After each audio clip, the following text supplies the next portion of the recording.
been multiple times since I started playing, especially in the early days where I felt like I was just kind of tired of this game. I wanted to quit. And I decided one last hurrah, let's pick up a new deck.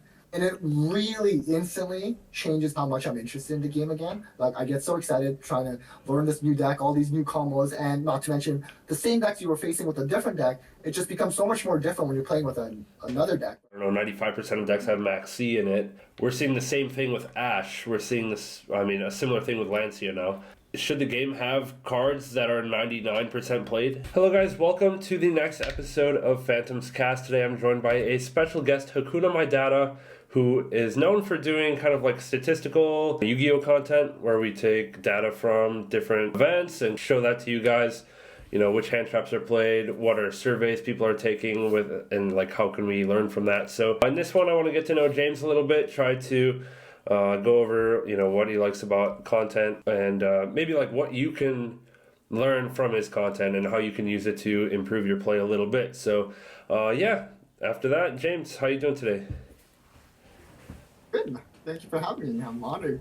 Yeah, of course. So can you tell me a little bit about how, I guess, you got into this niche? Because I feel like you're, I don't know, there's very few, I don't know any other creators for Yu-Gi-Oh that take a statistical approach like you do, like actually look and accumulate data from the events to try to make content off of that. Like what kind of got you into doing that as opposed to like the usual, hey, I'm going to give my opinion on tier lists and stuff like that?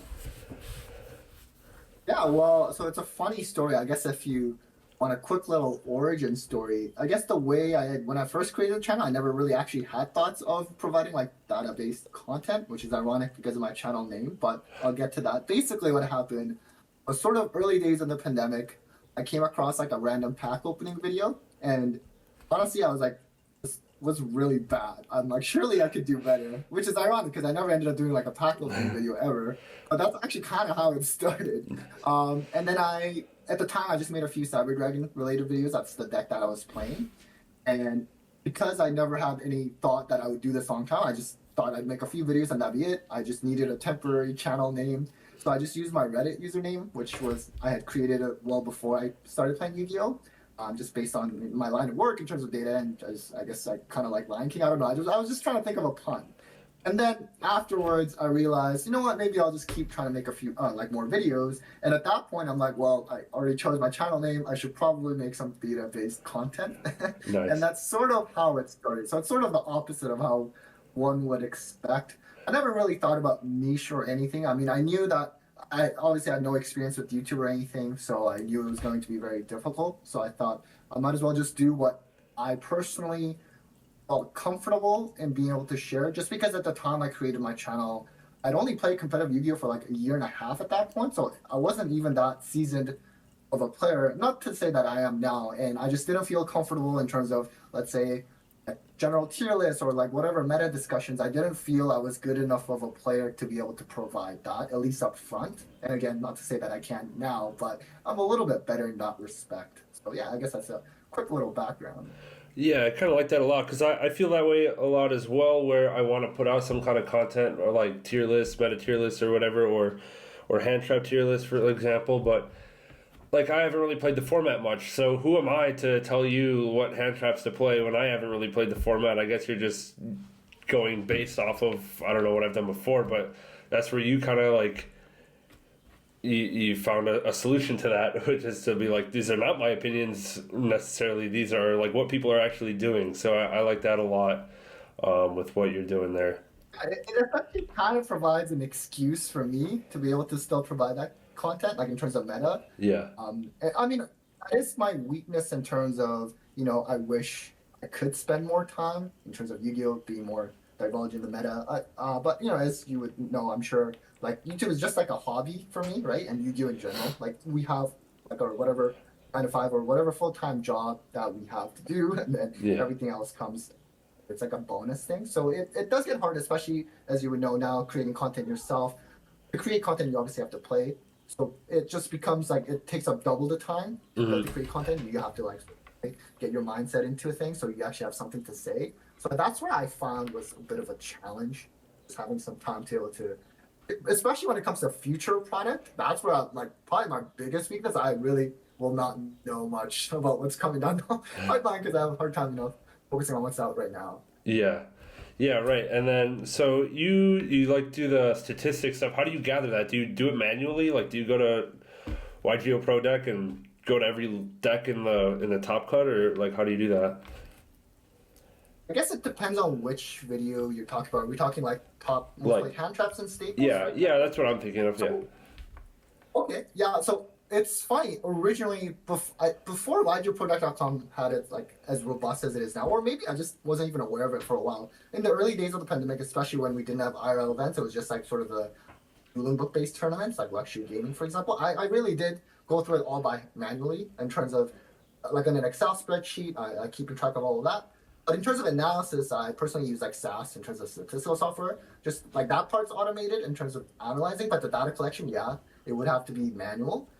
Nowadays, with LiveJoPro.com, you can sort of just export it, Okay. like in terms of the list, and then it's a lot easier. You still have to do a little bit of manual work, but it really does save a lot of time. And also the fact that they already sort of mapped out the deck list already based on the YouTube videos, because at one point I also had to just watch their YouTube deck profiles, and then that took forever. I'm glad that was a very short run. In my early days of the channel, I did something a lot more intense in terms of data collection. If you're aware of YGeoScope, which is like dueling book data, Okay. it used to be where you could even search for people's usernames, and then you can look at all of their replays.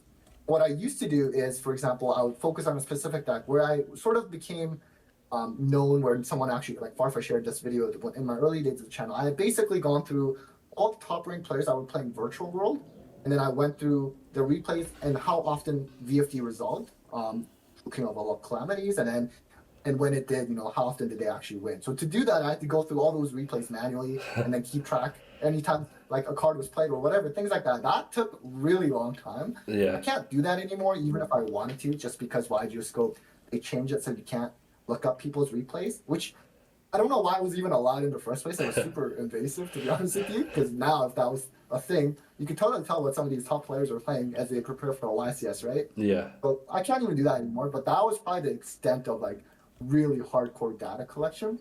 And then the other data collection that I personally really enjoy is just like my surveys. Essentially, that's like kind of original data collection through the players, and I really enjoy that the most. And I'm super grateful anytime people respond, just because they're taking time out of the day. A lot of times they go really, really hardcore and provide comments on whatever deck they're playing, for example. So I really like that. Nice. So what can you give a couple examples of those surveys? I know I've seen a few. For example, you had a recent one on like you put out a survey for Crystron players, and it said like how you asked the people how do you beat Crystron, what are hand traps are good against it, that kind of thing. What other kind of surveys have you done in the past that we can check out? Yeah, so that's the more recent type of survey I did, where I essentially any kind of meta relevant deck at the time, I sort of survey. It's very basic. It's like the same structure every time, just like key strength, key weaknesses, hand traps, board breakers, floodgates that are good against that. So I just sort of, I guess, group it as like expert insights survey, and then the most common one that I have done from the beginning was like the banlist prediction surveys, and just sort of listing the key cards that people expected to be changed. I think that's the one that gets usually the most amount of responses. Actually, no, that's not true.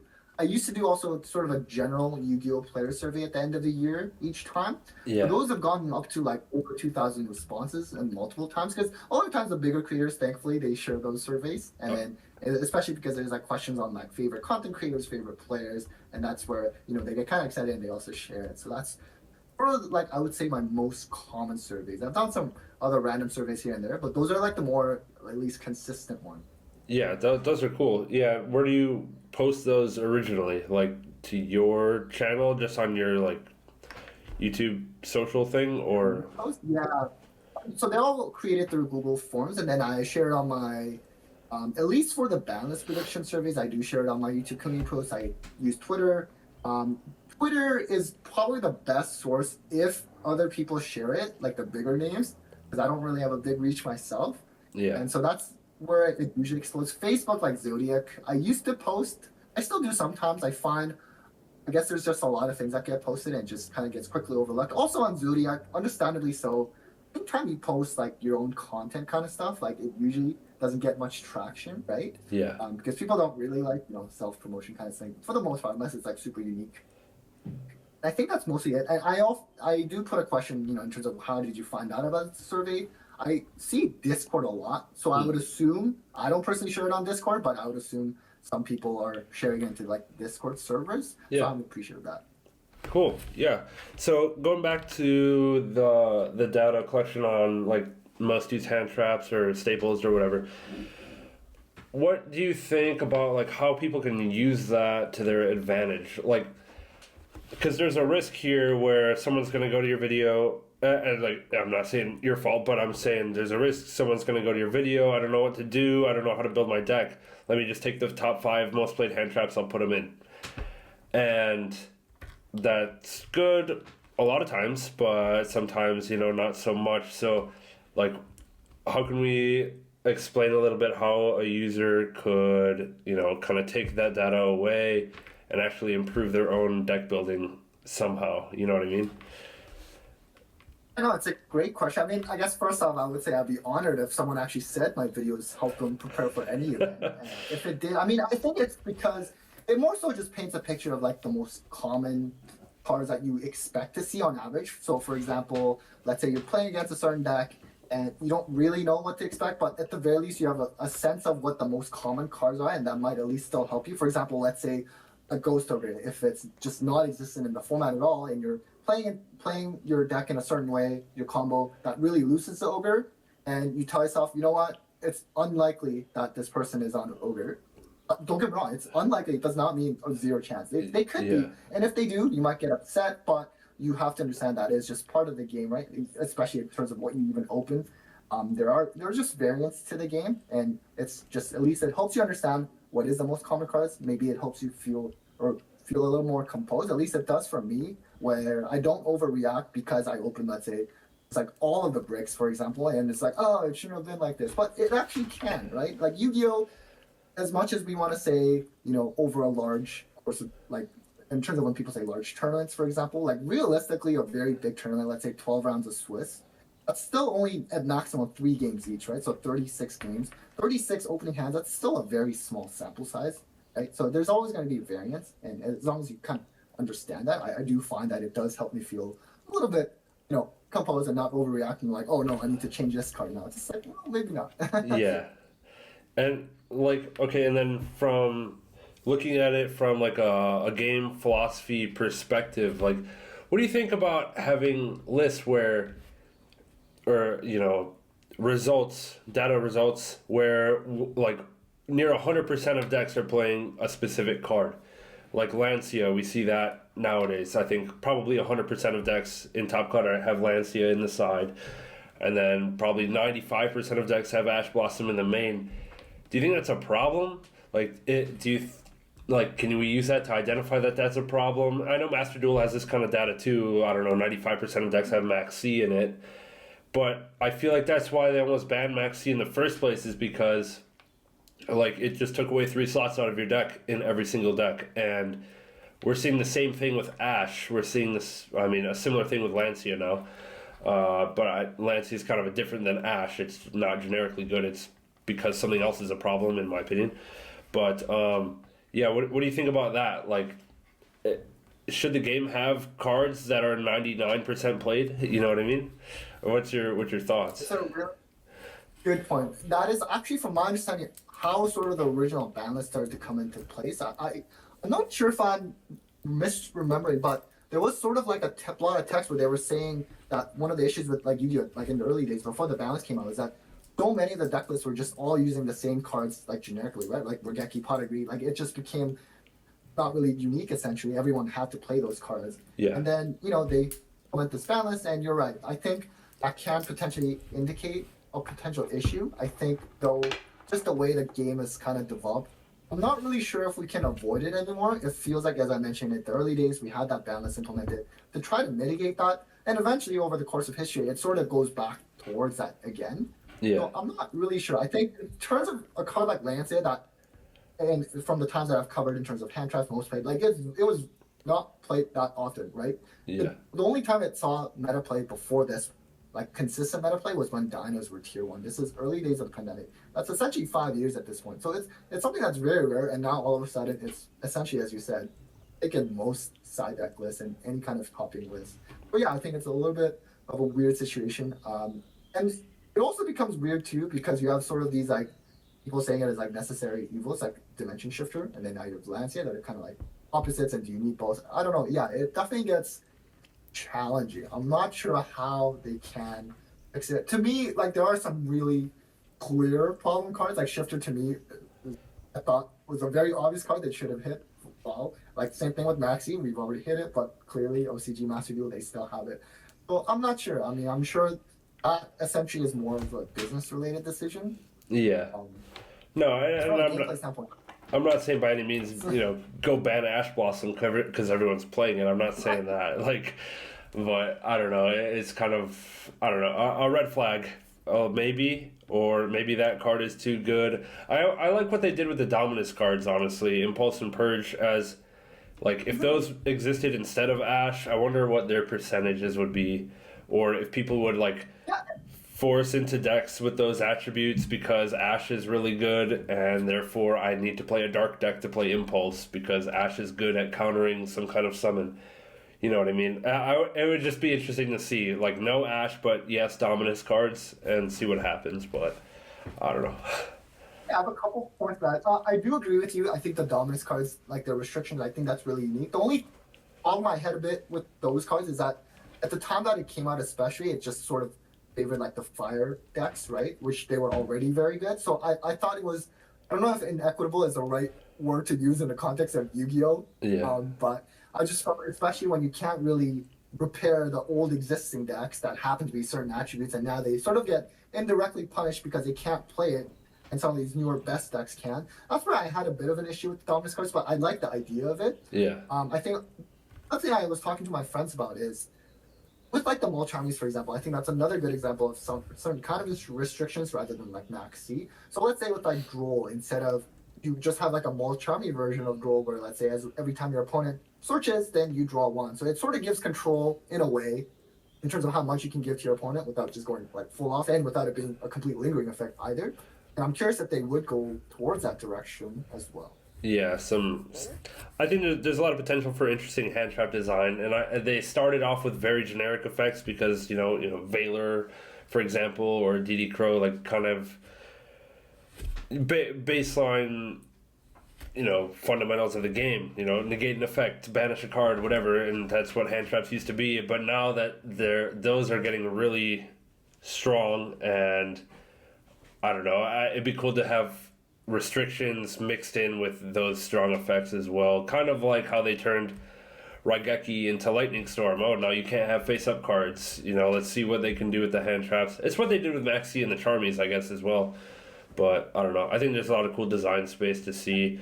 And maybe one day in the future, some number of years, we won't see 90% played because, that deck won't be able to support the best hand trap anymore or whatever. I don't know.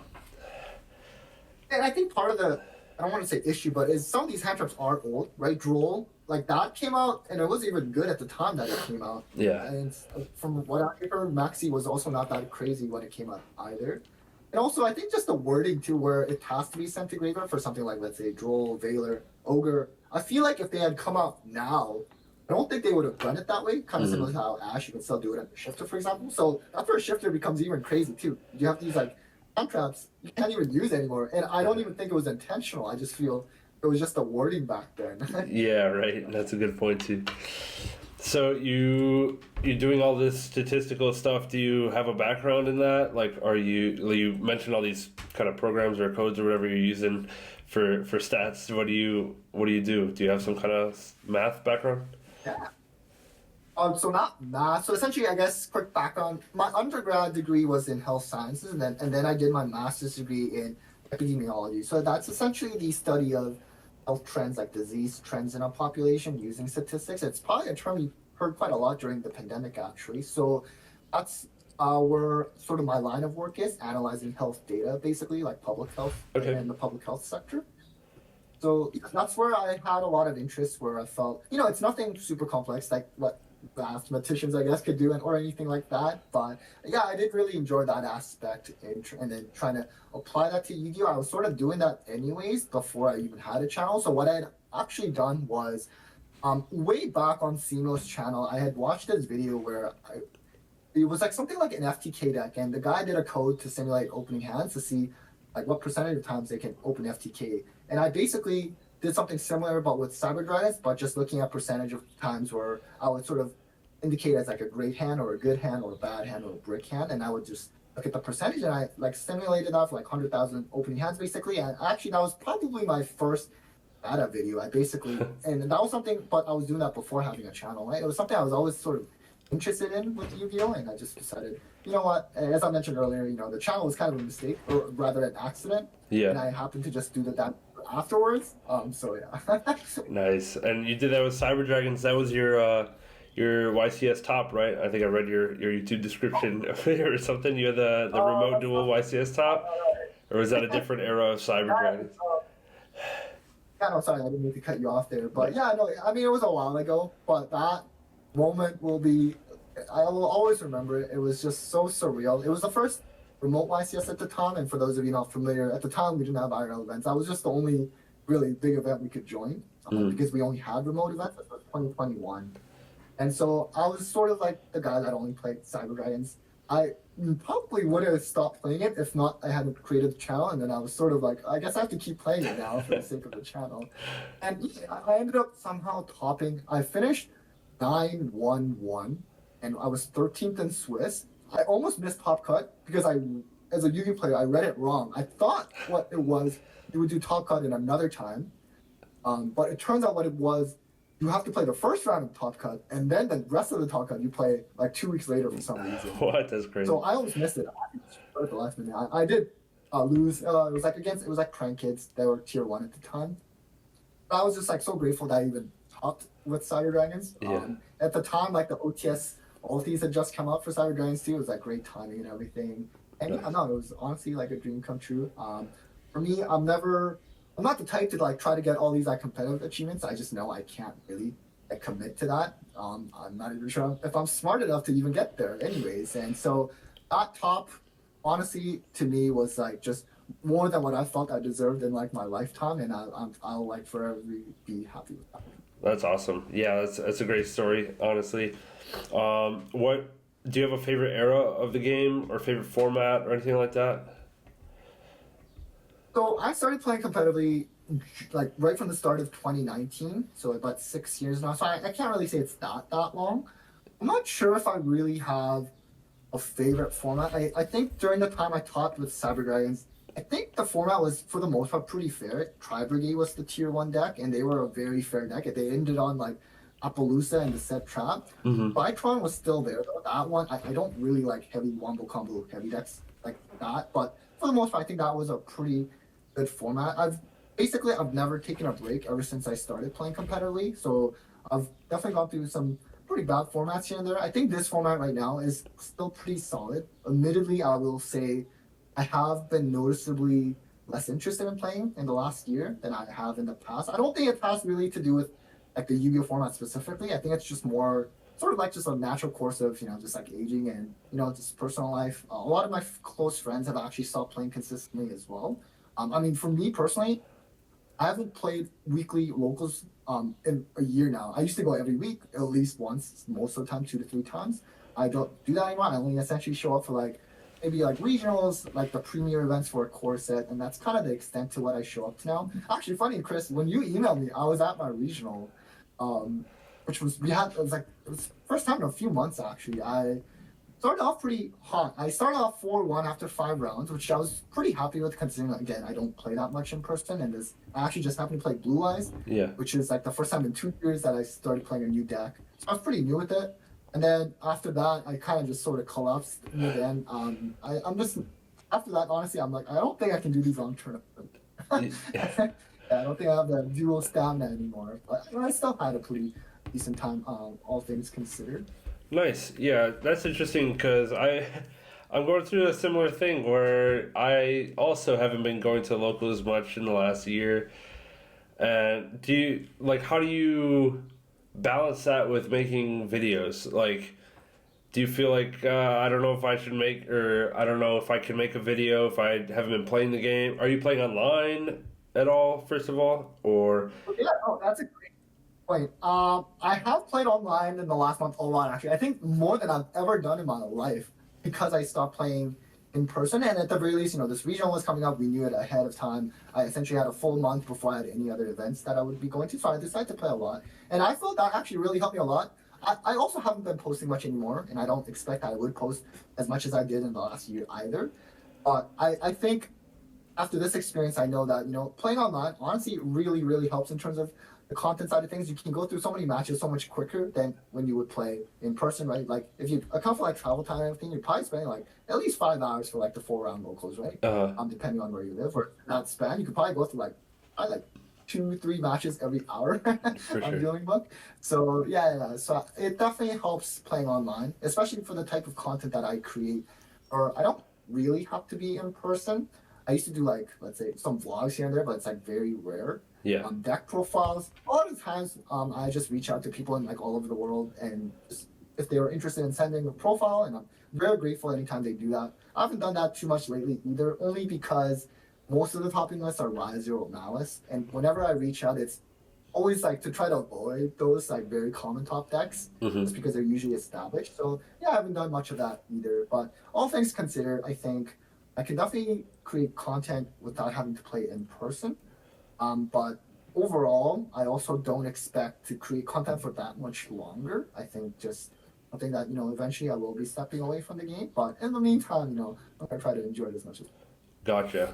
Yeah, that makes sense. I think it's a reasonable like course of events. It's hard to keep the content machine going forever, especially if you're not doing it full time or if you're not, fully committing to streaming and having a big audience and all that. It's kind of just like a balance of when do I want to do it, and sometimes it just comes less and less. Sometimes you want to do it more. Sometimes I'll post like 10 videos in 2 weeks, and sometimes I just won't post for a month, so it's kind of like that. And I don't know, it just runs its course. It's whatever, right?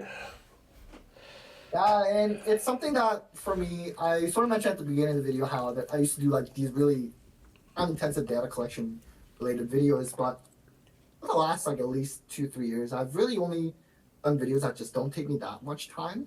And I guess there's obviously downsides to that too. If you sort of do the content like the way I do it, where it's just sort of the same thing essentially, like meta tier list and staple tier list. It's like just every month it's slightly different, right? Because fortunately for Yu-Gi-Oh, in terms of content creation side, the fact that the format changes a lot, or at least there's like new sets being coming in it, like so frequently, is good for content creation, right? It creates a lot of variability, but over time, like I know if I keep doing what I'm doing, eventually the views would go down if you keep doing the same thing, right? And for me, I'm okay with that. As I mentioned, I don't expect to do content for that much longer. I'm just trying to, hold it until I can, essentially. Yeah. Yeah, it makes sense. So are you how are you approaching like picking up new decks? I know you just picked up Blue Eyes. So do you think you're picking up decks less frequently or being more selective, or are you kind of just going the same as you were? Do you still enjoy like owning the cards and stuff like that as much? Yeah, so in general, I never really switched decks that often. Like I played Cyber Dragons for probably over 2 years straight, like exclusively. Jeez. And let's say I played Sprite for like 8 months, then I played Branded for 2 years straight, as I mentioned, and then I just picked up Blue Eyes. So I don't change decks too often, mainly because I find I'm not really great at learning a new deck. It takes me a bit to get there. And then, yeah, I mean, I find if you play the same deck, though, the pros are, of course, you technically get better. You don't have to buy as many different cards, especially something like, let's say, Branded. It's very, as you would know, I watched your Branded Fusion video. Nice. With something like Branded, it's a little bit of an outlier because you're so restricted to what you can play. Like, let's say a generic staple like SP could come out, and you're like, well, I can't play it anyways for the most part. Yeah. So, but then the cons are, the longer you play, it doesn't necessarily mean that you keep getting better at the deck, right? At some point, you're going to plateau, so you don't necessarily get better the longer you play. The other downside is the longer you play the same deck, most likely the deck gets indirectly worse, whether through banlist, which is more direct, but just other decks just get better, right? And you're probably not getting more support unless you're like Heroes, which get support like every 2 minutes. But every other deck, it's just going to indirectly get worse as other decks get better. So at some point, I find you do have to change. That's what I've experienced with Cyber Dragons, where especially like not even a rogue deck, something that's like below rogue, it just got so much more noticeably harder to play as we enter the last few years. And I felt I was just handicapping myself so much. And so, yeah, I mean, and then now that I'm not playing as much in person, I can't imagine. I think this Blue Eyes is probably going to be the last deck I play, realistically. Um, I find, spending money on cards, sorry, it's fine if you actually go play a lot. I'm in the Toronto area. I'm very fortunate where we have so many OTS locations, and the pricing, for the most part, maybe not as much recently, but it was always very good. So if you were at least a decent competitive player, you were going to make that money back pretty well. Like, just going to all these tournaments, you get store credit, which we can't anymore, and then you get all these other prizing. So, like, money-wise, it was, like, never really an issue because you could get it back so fast. But now that I'm not playing in person as much, yeah, I can't be picking up more decks. Yeah, I get it. I wish I had your approach, but I have like 18 deck cores, and I go to locals about as much as you, so my value, my return on those deck cores is very low. But it is what it is. But yeah, hopefully.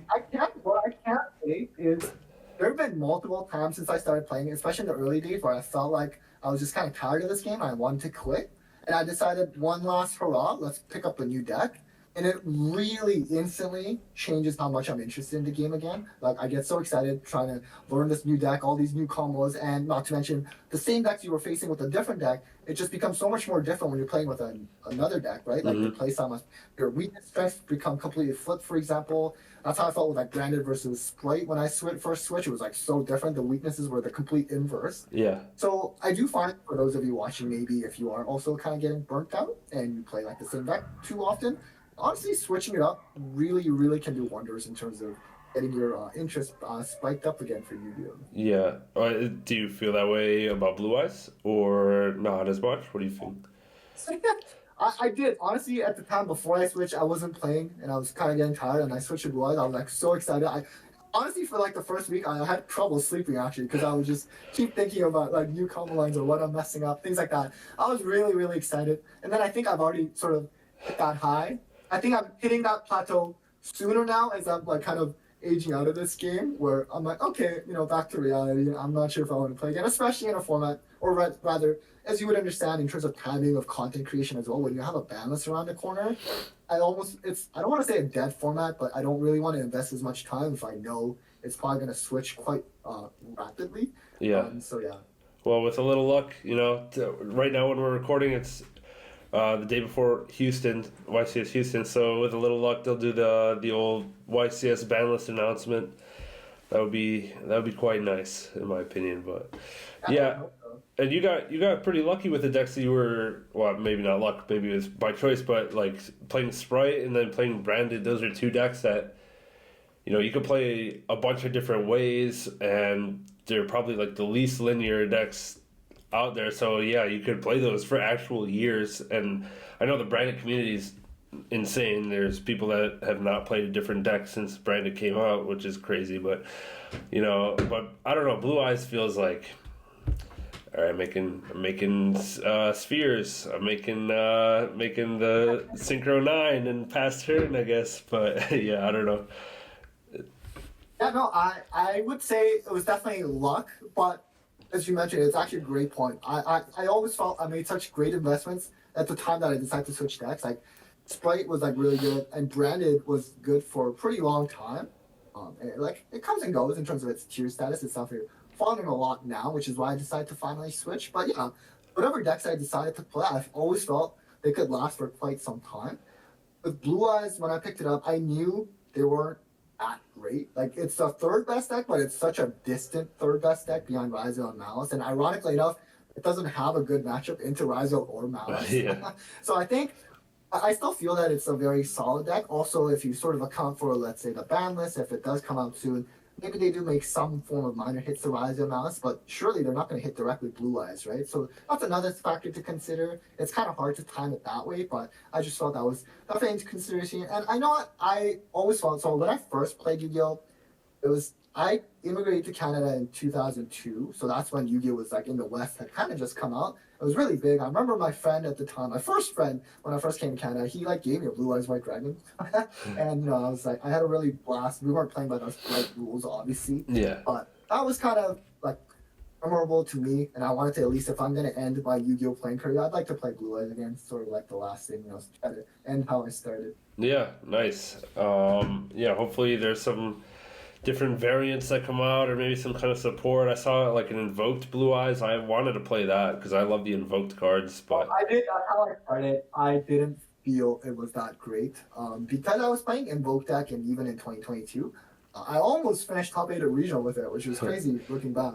It was just very subpar. Like Mechaba, I don't know how Invoke deck Mecha should always like tier 1 in 2020, because when I picked it up in 2022, I'm like, Mechaba feels really bad. It's like really subpar. And now 2025, like that sentiment is even more true. But I like that at least that option's there. Like, it wasn't that cheap for like the budget players until the Stampede that just got released, and they had like the Alistair stuff. But yeah. And there's also Buster Blader Blue Eyes. I mean, I love Buster Blader. Yeah. Do you have any other thoughts on the quarter century Stampede? I know you're not really buying a lot of cards, but general thoughts on the set list? Yeah, I mean, I guess maybe like a lot of people, I was a little too optimistic in terms of what would be in it. Like the Omnis cards, for example, or I just thought the Bestials or Cashier, like Chaos Angel, I thought those would be pretty obvious ones as well. I guess maybe they're like saving it more for, let's say, the Megatons. I mean, overall, I think it's still a good set. Especially for Wallows, like that is pretty unbelievable that they reprinted already. I gotta give them credit for that. Even let's say Rarity Set 2, where I think a lot of people were very disappointed at first, right, considering what was in Rarity Set 1. But if you kind of look back now, I think Rarity Set 2 is actually also pretty solid too, and I think it's gonna be kind of similar for this quarter century Stampede. I mean, it's still better than what we probably normally get. Yeah. And I think just the Wallows sort of sets almost like a precedent, really, right, in terms of that came out October, right, and it's only not even been 6 months, really, especially if you could count for the fact when they announced the reprint, which is maybe like 2 months ago. Yeah. I think that's still a positive direction, and being able to like reprint things a little quicker. Yeah, that is huge. I haven't owned Fualos yet, so I'm really looking forward to this set to own my set. And that, honestly, like, not having Fualos has been one of the reasons why I haven't been going to locals, because I feel like, hey, I'm going to go, but with a suboptimal deck, so I'm just going to stay home. I know what you mean. I'm also one of those people where I don't want to play a deck like that's not in its optimal form. Yeah. I totally know what you mean. And I actually watched your Flawless Math video. I really like that. So I think it's very true. And so, yeah, I mean, it's technically more affordable. I don't think it's cheap either, at least based on pre-order prices I'm seeing, but it's definitely much, much better, yeah, for sure. Yeah, and another cool thing, I just read, have you seen the whole quarter century Stampede list? Have you seen the whole thing? Yeah. I have. The older cards, I forget what they call it, retro, whatever, they have like a whole bunch of different formats being supported. So I'm wondering if they're going to expand beyond the Edison, like actual Konami support, and like do a new format at the YCSs, or support a different Time Wizard format. I think that'd be pretty cool, because they have a lot of the Dino Rabbit Inzektor windups in there. They have, they have Duelist Alliance format in there. So I think there's a lot of cool potential for that. And if it turns out they do that, this set will be like one of the best things ever, because it's reprinted everything that was expensive. So there's a lot of potential for that. Yeah, I think so. The last 2 NAWCQs I went, and they have like those like Time Wizard, sort of essentially like a regional, really. I feel like it was almost like 300 something players, and I think they're usually sold out too. At least the one 2 years ago, I remember distinctively, like it sold out really fast. And yeah, I think there's a lot of demand for that. So I think it's kind of cool that they're supporting the old formats too. Yeah. You mentioned NAWCQ. Are you planning on going this year, you think? No, not anymore. That's something I never really traveled too much to begin with. I did go to the NAWCQs in the past, but yeah, like starting this year, I really, I'm kind of like stepping away from in-person play, so I can't imagine going this year. And because I haven't been playing much in person, I don't have my invite this year anyways. Where normally that has never been an issue for me in terms of like getting an invite. Like we have so many OTA Championship regionals, like it's been pretty fairly easy to get. But this time around, I'm just not playing consistently, so I don't think I can really go even if I wanted to. Gotcha. Well, hopefully I will, if they have a YCS like Niagara or Toronto or something, hopefully I'll come up there. Cause that's only 4 hours. This year it's in Vancouver. Canada. Yeah. So I likely won't be going to that. Funnily enough, I actually grew up close to Vancouver, so when they held it 2 years ago, I just stayed at my parents' place. Oh, It was really nice. This time around, I don't know. My parents actually just happened to visit me just like 2 weeks ago, so I'm not sure if I would go again.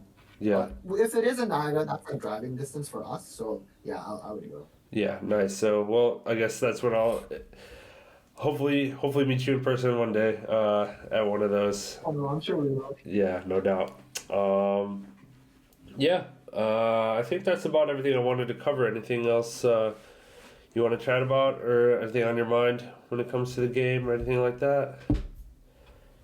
Oh no, I think just thank you for having me. Just, keep up the great work. Honestly, I'm really happy to see like all the kind of content that you produce. I'm also just thankful for just the viewers in general when it comes to Yugioh. I think they've been like usually very supportive, and I really do appreciate that. And I'm sure you feel the same.